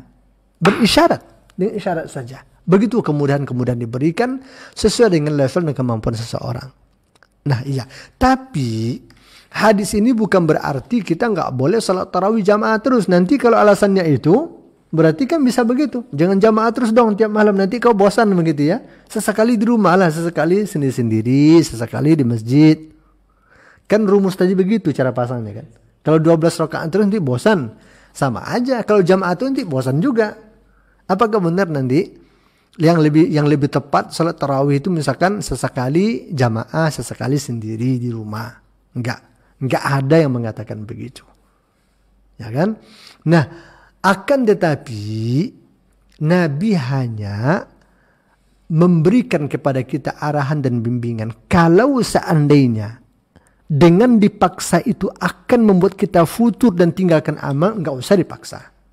Lakukan aja sebisanya. Tapi kalau seandainya sudah menikmati di angka itu, ngapain harus turun begitu ya? Bahkan kalau ada lagi, ya lakukan lagi yang lain. Faiza faragta fansab. Kalau selesai dari satu amalan, pindah ke amalan yang lain. Begitu Nabi motivasi, Allah Ta'ala motivasi kita. Makanya ada di antara sahabat-sahabat ya yang ngerasa nggak puas dengan amalan yang ada, akhirnya Nabi tambah. Awalnya puasa Ramadan. Ada yang kalau puasa Ramadan mudah setahun sekali. Dikasih lagi tambahannya puasa Senin Kemis. Masih ringan bagi sebagian. Ditambah lagi oleh Nabi puasa Ayyamul Bid. Masih ringan. Tambah lagi puasa Asyura. Masih ringan. Ada puasa Arafah. Masih ringan. Nah, ada lagi. Kemudian nambah lagi. Ada lagi ya Rasul. Akhirnya ada di antara mereka yang puasa setahun penuh. Nah, Nabi katakan ini nggak bisa nih. Ini memang sudah overacting, sudah kebablasan banget rajinnya. Karena di dalam setahun itu nggak mungkin bisa dipuasakan penuh. Karena ada hari-hari yang diharamkan berpuasa. Di antara adalah Yaumul Idul Fitri dan Idul Adha. Bagaimana mungkin kita akan berpuasa? Wong di situ diharamkan adalah Yaumul Akli wa Syurbin. Akhirnya diberilah oleh Nabi solusi lain. Ibadah yang tidak sampai setahun penuh mengerjakan, tapi pahalanya sama dengan setahun penuh. Contoh misalkan puasa Ramadan ditambah dengan 6 hari di bulan Syawal. Man shama Ramadhana summa atma 6 min Syawal faka'annama siyamud dahr. Yang berpuasa sebulan Ramadan tambah 6 hari di bulan Syawal, itu pahalanya sama dengan pahala setahun. Kemudian Nabi berilah dia solusi puasa Nabi Daud. Yasumu yawman wa yuftiru yawman. Puasa sehari, buka sehari. Nabi mengatakan ahabbu siyami ilallahi ta'ala siyamu Dawud alaihi salatu wassalam. Yasumu yawman wa yuftiru yawman. Sebaik-baik puasa, puasa yang paling dicintai oleh Allah Azza wa Jalla, maksudnya puasa sunnah, adalah puasa Nabi Dawud alaihi salatu wassalam. Sehari berpuasa, sehari berbuka. Jadi itulah yang diberikan oleh Nabi. Jadi bukan masalah tidak boleh puasa setahun itu karena terlalu rajin, bukan. Karena dalam setahun itu ada hari-hari yang memang tidak boleh dipuasakan. Andaikan semua hari-hari boleh dipuasakan, mungkin Nabi akan biarkan. Maka kembali kepada yang tadi, cara memahaminya bukan tidak boleh bagi orang melakukan ibadah yang maksimal terus dengan alasan takut cepat bosan. Tapi maksudnya bagi yang mencoba-coba nih. Kan ada orang nih baru hijrah ngejos baca Quran. Sehari 5 juz. Habis itu putur. Nggak pernah. Jangan baca nyentuh Quran pun nggak pernah lagi. Ada orang ibu-ibu hijrah ngejos sampai cadaran. Sampai cuma nampak 2 mata, biji mata aja. Bagus. Tapi dia nggak sanggup untuk itu. Akhirnya besok pagi kembali lagi telanjang misalkan. Nah itu baru. Jangan ngejos-ngejos di depan. Pelan-pelan. Ditingkatkan. Nah, kalau sudah betah dan nyaman di angka yang paling maksimal, ngapa harus turun lagi? Ya kan, ngapa harus turun lagi? Nah, ini ada 2 kemungkinan orang yang mengatakan ke ibu begitu. Pertama, sekali dia kurang paham dengan maksud itu. Atau yang kedua, dia syirik ke ibu. Kenapa bisa di angka maksimal terus, sementara dia belum bisa-bisa. Udah dong, bareng saya aja lah sesekali begitu ya kan. Nah, ini candaan saya aja. Tapi kan bisa jadi. Tapi mungkin besar kemungkinan dia salah paham di dalam masalah itu. Benar, kalau akan membuat ibu putur dengan itu, ya sudah kombinasikan saja. Lagi semangat, bikin maksimal. Kalau lagi kurang semangat, lakukan sebisanya saja. Tapi kalau sudah nyaman dengan angka maksimal dalam ibadah apapun, sudah bertahan di situ, ini yang kita sebut dengan orang-orang pilihan insyaallah ta'ala. Ya, moga-moga kita menjadi orang-orang yang diberi taufik oleh Allah Azza wa Jalla untuk beribadah maksimal dalam bab apa saja. Seperti halnya Abu Bakar As-Siddiq, sehingga dia menjadi orang yang diperebutkan oleh pintu surga. Karena semua amal saleh terkumpul pada beliau. Pernah diabsen oleh Nabi dalam 1 hari. Siapa yang jenguk orang sakit, dia. Siapa yang mengantar orang jenazah, dia. Siapa yang sudah nyantuni fakir miskin, dia. Siapa yang ini, semua yang puasa, dia. Sampai begitu. Nabi nggak pernah ngelarang, ente jangan gitu kali Abu Bakar, nanti ente bosan. Kasih jatah lah sama yang lain sesekali gitu. Tidak ada kayak begitu. Karena Nabi tahu level iman Abu Bakar itu di mana. Ya kan? Bahkan Abu Bakar ngimpak semua hartanya sekalipun, Nabi tetap terima, nggak ngelarang. Ya, sampai Nabi ma'abuqaita li ahlik. Kok banyak kali impak kau Abu Bakar, apa yang kau tinggal untuk keluargamu? Apa kata dia? Taraktu lahum Allah wa rasulah. Aku sudah titipkan untuk mereka Allah dan Rasulnya ya. Ya Rasulullah, engkau nggak usah ragu. Subhanallah. Saking kuatnya iman keluarga juga, mereka tawakal dan apa namanya, iman kepada Allah dan Rasul itu lebih mengalahkan segala-galanya. Dan Nabi terima itu. Nabi nggak larang, janganlah, paru-paru aja lah. Nggak pernah Nabi ngomong gitu. Nanti ente bosan, nanti ente miskin, nggak. Nah, jadi maksudnya yang tadi itu, bagi yang mencoba-coba, jangan ngejos di depan. Akhirnya nanti berbalik ke belakang. Tapi bagi yang sudah diberi taufik oleh Allah Ta'ala untuk bisa maksimal, maka pertahankan, jangan turun lagi sampai wafat kalau bisa. Wallahu Ta'ala a'lam bishawab. Terima kasih Ustaz atas jawabannya dan motivasinya, dan juga bagi ibu yang bertanya juga semoga dapat didengar dengan jelas. Baik, kita beralih ke pertanyaan dari SMS dan WhatsApp. Silakan yang memiliki pertanyaan dari WhatsApp pesan singkat di 081175454444, dikirim di 081175454444. Dan kita coba angkat dari pertanyaan WhatsApp dari Ummu Abdul Rauf di Pekanbaru. Ustaz, semoga Ustaz dan tim radio dan seluruh kaum muslimin dalam taufik dan rahmat Allah Subhanahu wa taala. Amin. Pertanyaan Ustaz, bolehkah kita berdoa ketika kita merasa hari sangat panas dengan lafaz seperti ini Ustaz? Ya Allah, turunkanlah hujan yang lebat dan bermanfaat. Syukron, jazakallah khair. Wa jazakallahu khair jaza kepada ibu yang bertanya. Kalau ditanyakan apakah boleh berdoa begitu, maka jawabannya boleh. Kan boleh. Justru itulah doa yang tepat untuk waktu itu. Ya kan, jangan nanti ya Allah tambahlah panas lagi, ya itu ya baru nggak tepat itu ya kan. Tapi kalau minta diturunkan hujan di saat gersang, ya memang itu. Bahkan kita diajarkan salat istikharah. Salat minta salat istisqa, ya. Salat minta hujan. Ya, berdoa di dalam salat, ya, berdoa di dalam salat yang memang dikhususkan oleh baginda Rasul untuk meminta agar Allah Ta'ala turunkan hujan. Ya, itu diperbolehkan. Adapun masalah lafaz, itu silakan saja, karena doa ini termasuk ibadah yang diberikan kebebasan oleh baginda Rasul di dalam masalah lafaz, sekalipun memang kita sepakat lafaz yang datang dari Al-Quran dan Sunnah lebih baik, namun bagi yang tidak menghafal doa-doa maksurat tentang masalah itu, kita boleh dengan bahasa sendiri dan sesuai dengan hajat kita masing-masing. Itu diperbolehkan insyaallah ta'ala. Ya, karena memang momennya seperti itu, dan yang kita butuhkan di saat panas tentu adalah hujan. Maka ini diperbolehkan. Wallahu ta'ala alam. Syukran kasiran, jazakallah khairan atas jawabannya. Pertanyaan berikutnya dari WhatsApp kembali. Bismillah, Ustaz Afwan ingin bertanya, mana yang lebih prioritas pada saat kita hendak bersedekah, meniatkan untuk ayah yang sudah meninggal atau kepada ibu yang hartanya juga tidak kurang untuk kesehariannya, Ustaz? Penjelasannya, Ustaz, keperluan ibu sehari-hari seperti listrik dan makannya selalu beliau khawatirkan sehingga anak-anaknya juga harus membantu.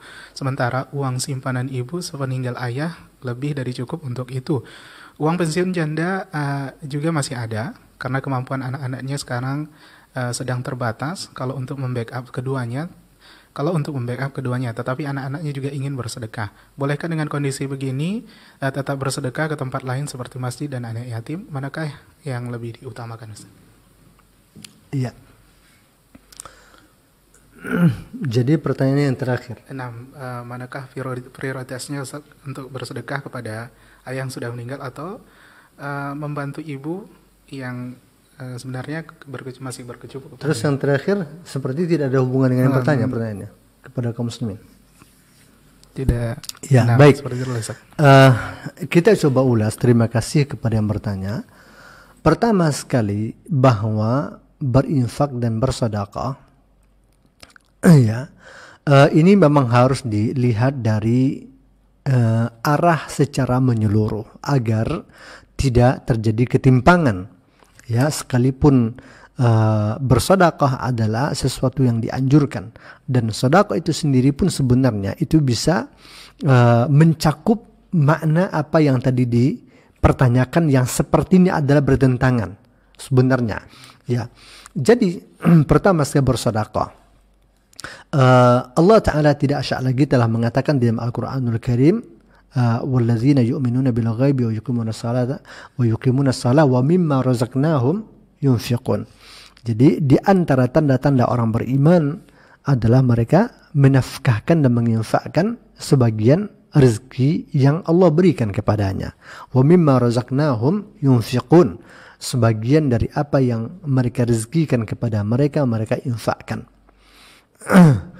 Taib. Begitu juga baginda Rasul menganjurkan kita untuk bersedekah. Nah, sebelum kita hubungkan dengan pertanyaan tadi, kita coba dulu maknai sedekah dengan makna yang baik atau makna yang benar. Bahwa sedekah ini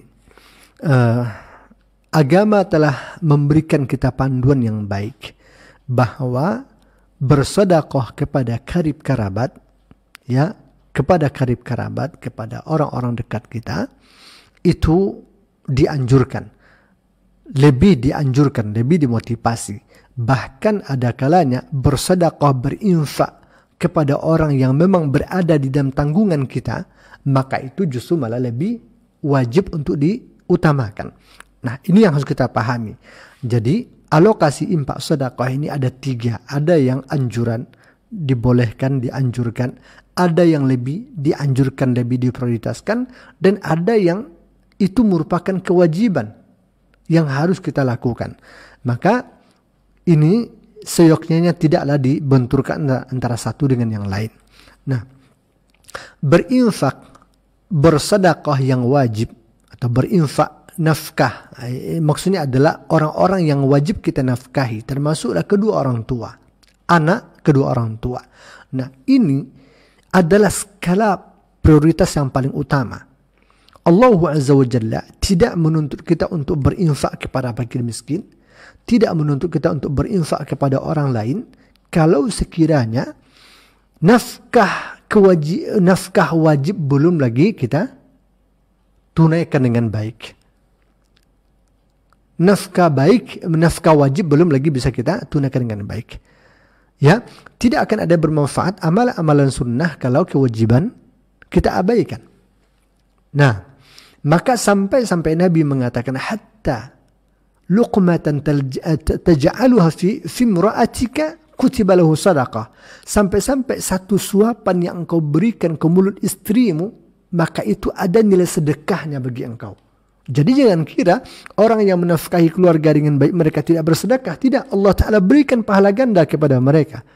Kewajiban nafkah tertunaikan dengan baik dan mereka juga punya nilai sedekah. Itu Nabi yang mengatakan seperti itu. Wa luqmatan taj'aluha fi imra'atik illa kutiba laka sadaqah. Atau kama qala sallallahu alaihi wasallam. Itu ada sedekahnya. Ada nilai sedekah. Nah, dan tercela orang-orang yang dia royal keluar, kemudian dia bakhil ke dalam. Kadang-kadang orang kalau lagi traktiran teman, itu apa aja dibayarin. Nominalnya berapa, senang dia, bahagia. Tapi kalau anaknya minta jajan, atau minta keperluan, ya pulpen habis, malah dimarahi. Dibilang anaknya suka ngabisin aja, nggak mau, segala macam. Nah ini keliru, ini dikritisi betul dalam agama yang seperti ini. Harusnya dia harus sempurnakan dulu nafkah kepada keluarga, karena ini adalah kewajiban. Nah, kalau dia masih punya kemampuan, baru dia kembangkan kedermawan itu keluar ke orang-orang yang ada di sekitarnya dan semacamnya. Itu yang harus dia lakukan. Ya, bahkan keluhan dari istri dari Abu Jaham, yang dia merupakan syuhun muta'. Dia adalah seorang syekhun sahihun. Dia seorang suami yang kaya tapi dia bakhil, dia mampu tapi bakhil. Ditanyakan oleh istrinya kepada baginda Rasul, ya Rasulullah, suamiku ini dia mampu tapi bakhil. Boleh enggak saya curi uang dia? Kata Nabi, boleh curilah, ambillah kata Nabi, tapi cukup sebatas untuk engkau bisa hidup saja dari anak-anakmu. Bahkan boleh tuh, nggak berdosa kalau istrinya nyuri uang uang suami, karena suaminya punya uang tapi bakhil. Berarti dia nggak tunaikan kewajiban nafkah sebagaimana mestinya. Nah ini yang harus diperhatikan. Nah jadi orang tua termasuk orang yang wajib dinafkahi oleh anaknya. Maka oleh karena itu, kalau orang tua kita miskin, orang tua kita masih dalam kebutuhan, nah tentu tidak layak kita royal keluar sementara orang tua kita masih dalam kebutuhan-kebutuhan yang belum lagi terpenuhi. Ini yang pertama. Nah, kalau sudah orang tua terpenuhi, maka sebelum kita berinfak ke orang lain, perhatikan dulu karib kerabat kita. Tapi mereka enggak tanggungan kita. Seperti bibi, seperti adik, seperti kakak, seperti ponakan. Itu karib kerabat, tapi kita enggak punya kewajiban untuk menafkahi mereka. Namun kita diutamakan untuk memperhatikan mereka dan infak sedekah. Nabi pernah mengatakan sadaqatun alal fuqara alal miskin sadaqatun ala dzil qurba sadaqatun wasilah atau kama qala sallallahu alaihi wasallam. Nabi mengatakan engkau bersedekah kepada fakir miskin kau dapat satu pahala sedekah saja, tapi kalau engkau sedekah kepada karib kerabatmu dapat dua pahala. Pertama pahala sedekah, yang kedua adalah pahala menyambungkan silaturahmi kembali dengan keluarga kita. Dimotivasi oleh Nabi, dapat dua pahala. Nah, lalu seorang muslim yang cerdas, apakah mungkin dia akan pilih sedekah yang hanya satu pahala saja? Dia abaikan sedekah yang dapat dua pahala. Atau dia diabaikan kewajiban nafkahnya kepada orang tua, kepada anak istrinya. Lalu dia bersedekah keluar. Tentu tidak mungkin. Tentu tidak mungkin. Tapi jangan pula dijadikan ini sebagai alasan untuk tidak pernah bersedekah sama sekali keluar. Bukan itu. Ini kita akan bicara skala prioritas, kan begitu ya. Nah, yang terbaik tentu orang yang mampu melakukan semua. Ya, yang kewajiban nafkah nggak pernah diabaikan, karib kerabat dia sudah diperhatikan, kaum muslimin pun sudah dia santuni dan semacam ini yang paling baik. Tapi kalau harus memilih karena kemampuan yang terbatas, maka inilah gunanya penjelasan tentang urutan-urutan dan tingkatan-tingkatan yang tadi kita katakan. Nah lalu dikatakan orang tua sudah mapan Ustaz, simpanannya banyak, pensiunan jandanya mungkin juga sudah diterima, atau mungkin dia pensiunan, dia mungkin juga pegawai ya, sudah cukup Ustaz. Nah, tapi bagaimanapun ya lah, pertama sekali dunia ini kan nggak pernah selesai, nggak pernah habis-habisnya. Ada uang dia, kadang-kadang orang tua kepengen pula nyobain. Ya kan, ini kan uang mama, ini kan gaji mama. Mama pengen nyoba juga lah, gaji kalian itu apa rasa pahit, kayak manis, kayak apa, asin begitu ya misalkan ya. Kan gitu. Masa iya kami dulu bayarkan uang sekolahnya tinggi-tinggi, masa giliran gajian kalian aja nggak dikasih orang tua. Kadang-kadang ada juga orang tua karakternya begitu. Ada juga. Ada pula ada orang tua bila dia makan sambal cabai campur kelapa aja, anaknya senang-senang. Ada juga orang tua begitu. Masya Allah. Ya. Ada juga begitu. Nah maka oleh karena itu kita sebagai anak harus pandai-pandai lah menyikapi orang tua kita ini masuk ke karakter yang mana. Kalau karakternya mau seperti itu, ya kan? Nah tentu kita harus juga memikirkan dan mempertimbangkan beliaunya. Kalau memang dia punya kecukupan dan kemampuan, bahkan mungkin apa yang dimiliki sudah melebihi batas kebutuhan dia, mungkin perlu dibicarakan baik-baik. Ya kan, gimana Bu? Kayaknya kan alhamdulillah kita ini udah cukup. Ya kan, gimana kalau kita cobalah bantu si fulana, kan susah mereka. Ya insyaallah ta'ala dengan komunikasi banyak hal yang tersalah pahami akan bisa diselesaikan insyaallah ta'ala. Tapi kalau seandainya memang dia tetap juga nuntut harus dinafkahi juga oleh anak, walaupun dia punya harta, punya uang, dengan alasan itu tadi dia pengen pula makan gimana rasanya hasil usaha anak, ya sudah bijaksana sajalah, beri dia sebatas kemampuan kita. Nah diam-diam lah mungkin kita boleh juga bantu yang lain, ya kan tidak mesti harus semua sedekah infak kita keluar harus diberikan, diminta izin ke orang tua, nggak ada juga keharusan begitu. Jadi pintar-pintar sajalah kita untuk mengatur suasana sehingga orang tua kita ini bisa kita wujudkan keinginannya, sementara keinginan kita untuk berinfak kepada yang lain pun juga bisa kita realisasikan insyaallah ta'ala. Semoga Allah ta'ala berikan taufik kita semua untuk beramal saleh kepadanya. Wallahu ta'ala alam. Terima kasih Ustaz, syukron kasiran, jazakallah khairan atas jawabannya. Semoga yang bertanya dari WhatsApp juga dapat mendengarkan dengan jelas. Silakan kaum muslimin dan muslimat rahimani rahimakumullah, mungkin satu pertanyaan lagi kita coba ajukan untuk pertemuan kali ini dari telepon, kita coba angkat. Assalamualaikum. Waalaikumsalam warahmatullahi wabarakatuh. Ustaz, izin bertanya. Baik, silakan Ibu.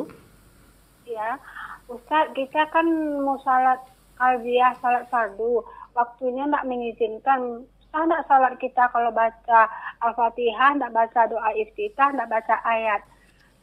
Yang kedua, Ustaz, kemana ciri-ciri orang yang bertakwa dan bagaimana kita mencapai derajat bertakwa? Itu aja Ustaz. Assalamualaikum warahmatullahi wabarakatuh. Waalaikumsalam warahmatullahi wabarakatuh. Baik, terima kasih atas pertanyaannya. Pertama sekali tentang masalah salat yang hanya bacanya mencukupkan pada Al-Fatihatul Kitab saja, tidak membaca doa iftitah dan juga tidak membaca surat atau ayat setelahnya, begitu ya. Maka sahkah salat seperti ini? Jawabannya adalah sah. Jawabannya adalah sah. Kenapa sah? Sebab membaca doa iftitah dan juga membaca ayat dan surat setelah Al-Fatihah hukumnya adalah sunnah ala ijma'i al-ulama. Ini berdasarkan kesepakatan para ulama. Itu hukumnya adalah sunnah. Kalau sunnah ini ditinggalkan, tentu tidak akan membatalkan sebuah amalan. Hanya saja tentu akumulasi nilainya akan berbeda dengan yang melakukannya. Ya kan? Saya sering contohkan seperti orang terima rapor. Ya, jadi nilai hasil ujian dengan nilai angka di rapor tentu di ijazah tentu akan ada perbedaan. Karena kalau di rapor, maksudnya di rapor dengan di lembaran jawaban ujian tentu akan berbeda. Karena kalau di lembar jawaban ya memang hasil dari itu saja. Kalau di rapor mungkin sudah ada akumulasi dari beberapa kegiatan yang lain, mungkin kerajinan, kerapian dan seterusnya, ya kan. Nah begitu juga sholat. Kalau untuk diterimanya sholat itu maka cukup pada rukun dan syaratnya saja. Tapi untuk menjadikannya sempurna, disitulah gunanya amalan-amalan sunnah itu. Semakin kita jaga yang sunnah-sunnahnya, maka akan semakin sempurna nilai salat kita.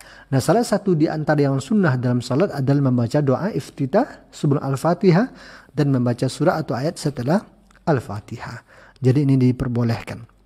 Berbeda dengan Al-Fatihah, kalau ditinggalkan baru dia akan membatalkan salat. Kenapa? Karena Al-Fatihah itu kedudukannya merupakan salah satu rukun salat. Nabi mengatakan la salata liman lam yaqra bi Fatihatil Kitab. Tidak ada salat, tidak sah salat kalau tidak membaca Al-Fatihah di dalamnya. Ya, ini tentang yang pertama. Jadi diperbolehkan. Bahkan Nabi juga pernah melakukan itu. Disebutkan oleh Ibunda Aisyah radhiyallahu taala anha, beliau pernah melihat Nabi salat 2 rakaat ringan ya sebelum bertahajud, itu seakan-akan beliau tidak membaca sesuatu. Maksudnya tidak membaca sesuatu sebelum dan setelah Al-Fatihah. Nah, jadi menunjukkan memang cepat Nabi itu salatnya, dan itu tidak diperuntukkan untuk salat sunnah saja, akan tapi itu berlaku untuk semua salat. Jadi untuk syarat keabsahannya cukup dengan membaca Al-Fatihah saja ketika berdiri, dan untuk lebih sempurna tentu dengan membaca semua bacaan-bacaan salat yang diajarkan oleh baginda Rasul, termasuklah doa iftitah dan membaca surat atau ayat setelah Al-Fatihah. Begitu, wallahu taala alam. Kemudian yang kedua tadi apa? Bagaimana ciri-ciri orang yang bertakwa? Baik. Sebelum kita bicara ini, saya hanya mengatakan al-hukmu bizawahir. Kita ini hanya menghukumi seseorang dengan zahirnya. Adapun batin kita serahkan kepada Allah. Wala uzakki ahadan 'ala Allah. Kita tidak akan mungkin bisa mentazkiyah, mensucikan seseorang di hadapan Allah Subhanahu wa taala. Allah mengatakan fala tuzakku anfusakum wa huwa a'lamu biman ittaqa. Jangan sampai kalian mentazkiyah, mensucikan, mengklaim diri kalian sebagai orang bertakwa, karena Allah lah yang lebih tahu siapa yang paling bertakwa di antara kalian. Jadi kita ini hanya bicara menurut zahir saja, bukan bicara secara hakikat dan kenyataan di hadapan Allah Subhanahu wa taala. Ya, tentu yang bertakwa itu tentu dia adalah orang yang alim. Pertama dulu tentu dia orang yang alim. Karena ilmu inilah yang akan membawa orang menjadi manusia-manusia bertakwa. Makanya banyak sekali kita dapati di dalam Al-Quran dan Sunnah pujian-pujian kepada orang berilmu itu lebih didahulukan ketimbang orang yang beramal. Allah juga mengatakan yarfa'illahu alladzina amanu minkum walladzina utul ilma darajat.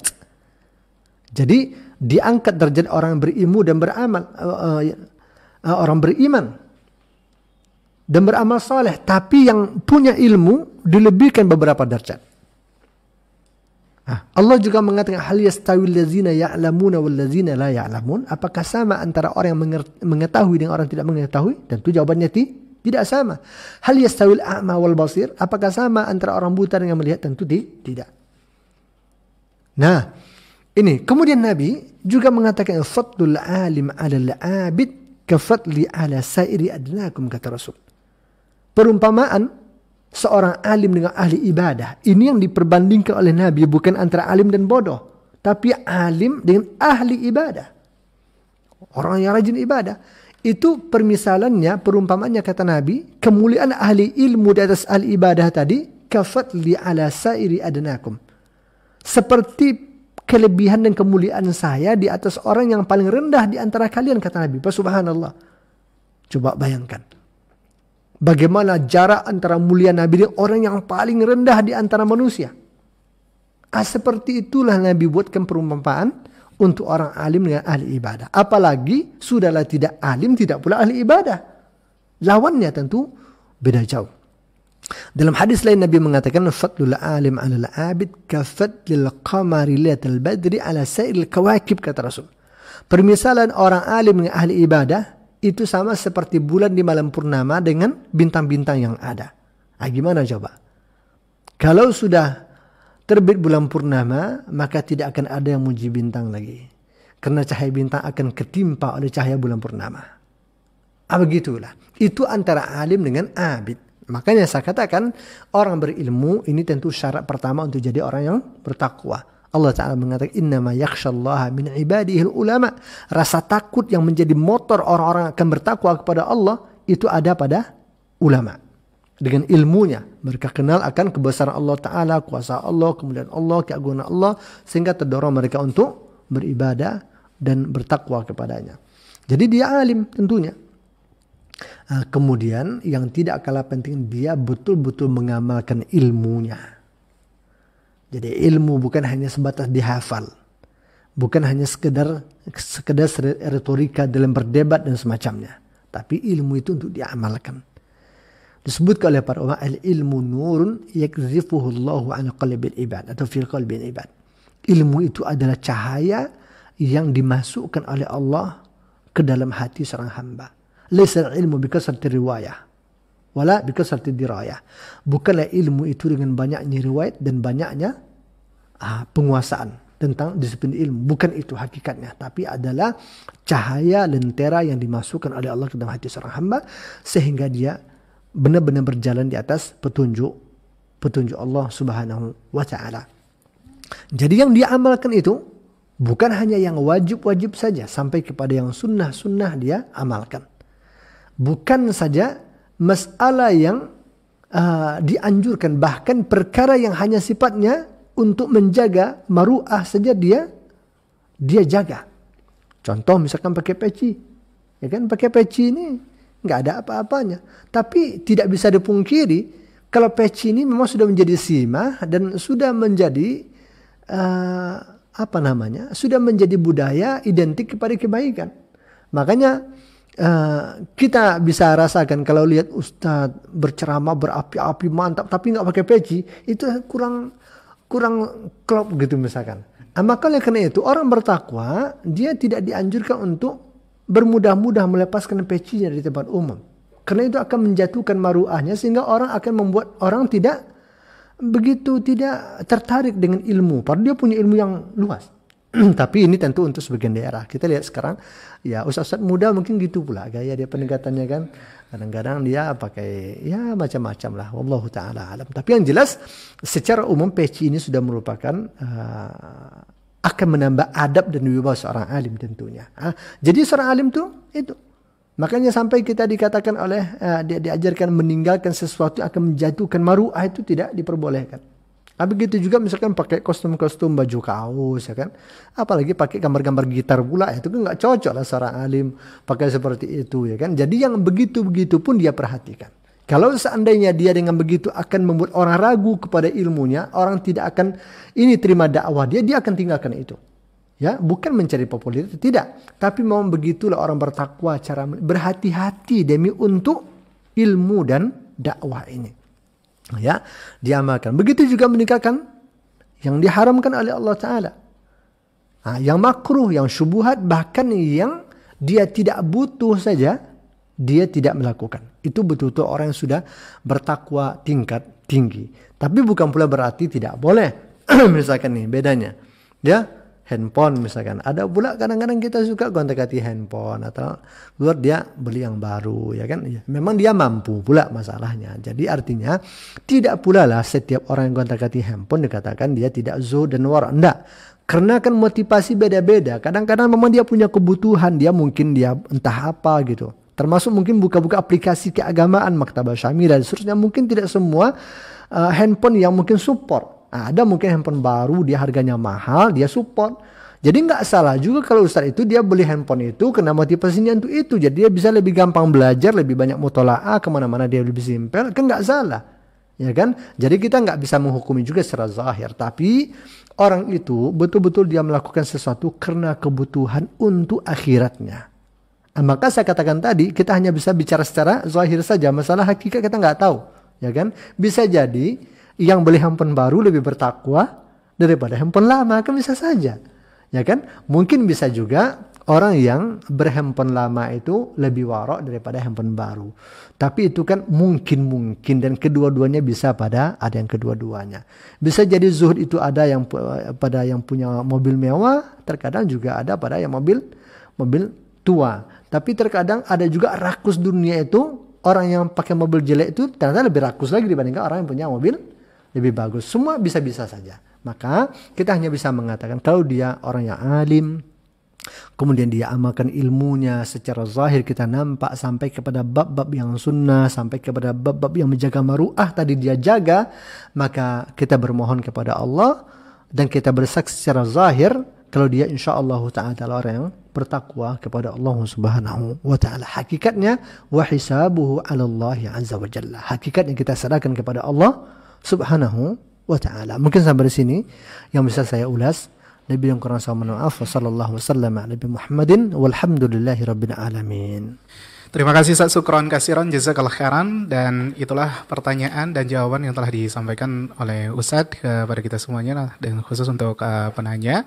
Mudah-mudahan menjadi tambahan ilmu juga kepada kita semuanya. Dan terima kasih kami ucapkan kembali jazakallah khairan kepada guru kita Ustaz Syamsul Rizal Abu Fauzan hafizahullah ta'ala, telah memberikan penjelasan tentang fikih zikir pagi petang, dan khusus pembahasan yang telah kita dengarkan tadi, doa ketika angin kencang. Dan insyaallah ta'ala kaum muslimin dan muslimat, pembahasan kitab ini akan kita lanjutkan di pekan yang akan datang. Semoga senantiasa dimudahkan Allah Subhanahu wa taala. Jazakumullah khairan atas kebersamaannya. Assalamualaikum warahmatullahi wabarakatuh.